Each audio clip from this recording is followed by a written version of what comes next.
Saudações a todos, vamos dar continuidade ao nosso modesto, básico e introdutório curso sobre a teoria clássica de oscilações e ondas. Vamos então mais uma vez aqui apresentar a equação diferencial do tipo ordinária de segunda ordem na variável temporal, ou seja, no parâmetro de evolução temporal, em outras palavras, o tempo. A equação diferencial ordinária de ordem 2, do tipo homogênea, equação esta que representa e descreve o sistema massa-mola ao longo de uma dimensão, ao longo do eixo X, exclusivamente ao longo de uma dimensão, ao longo do eixo X. Temos então uma mola acoplada a uma estrutura material dotada de massa M, e o grau de liberdade está associado única e exclusivamente ao eixo X. Muito bem, então nós temos a equação diferencial de um oscilador harmônico simples.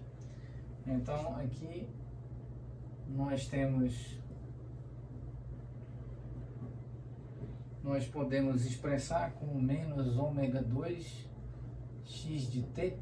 Então a derivada de ordem 2 no parâmetro de evolução temporal, ou seja, no tempo, aplicado sobre o x de t é igual a menos ômega elevado a 2 multiplicado por x de t, onde ômega elevado a 2 é K dividido por M, K a constante elástica da mola e M a massa da estrutura material acoplada à mola, considerando que o movimento ocorre única e exclusivamente ao longo do eixo X, em torno de um ponto denominado ponto de equilíbrio estável.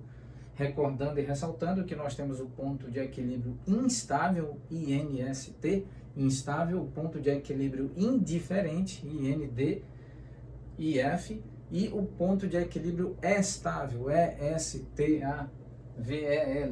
Então aqui trata-se de uma oscilação em torno do ponto de equilíbrio estável.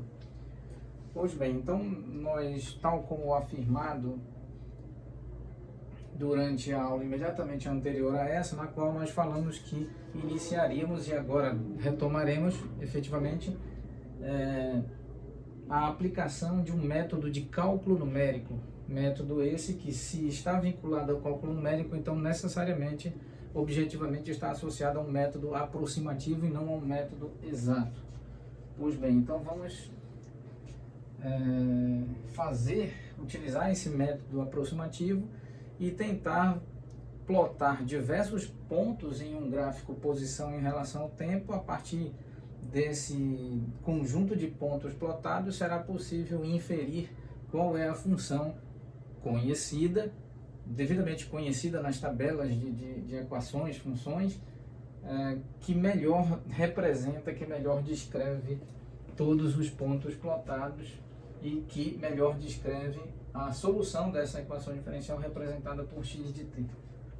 Então nós sabemos que, com base na análise real, no cálculo diferencial e no cálculo integral, que a derivada de x de t em relação a t é definida como limite quando ΔX converge para zero, aplicado sobre quando ΔT converge para zero, aplicado sobre x de t mais ΔT, menos x de t, tudo dividido por ΔT.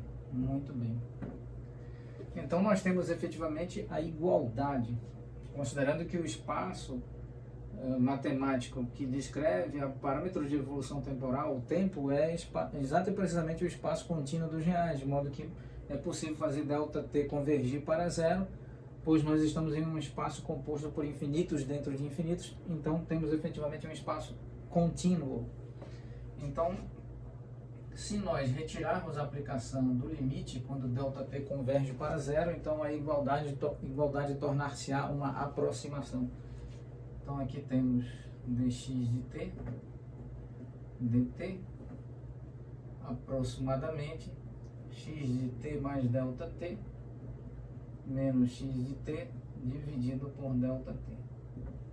Pois bem, qual é o procedimento? Vamos também considerar aqui que a derivada de ordem 2 aplicada sobre x de t, a derivada de ordem 2 no tempo, é a derivada em relação ao tempo aplicada sobre a derivada de x de t em relação a t. Isso é a derivada de ordem 2.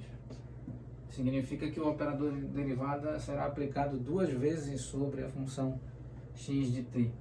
Então, assim, nós podemos definir essa derivada de ordem 2 como limite, quando ΔT converge para zero, de dx t mais ΔT, dx dt em t mais ΔT, menos dx dt apenas em t, dividido por ΔT. Pois bem, então se nós retirarmos o limite, a igualdade tornar-se-á uma aproximação.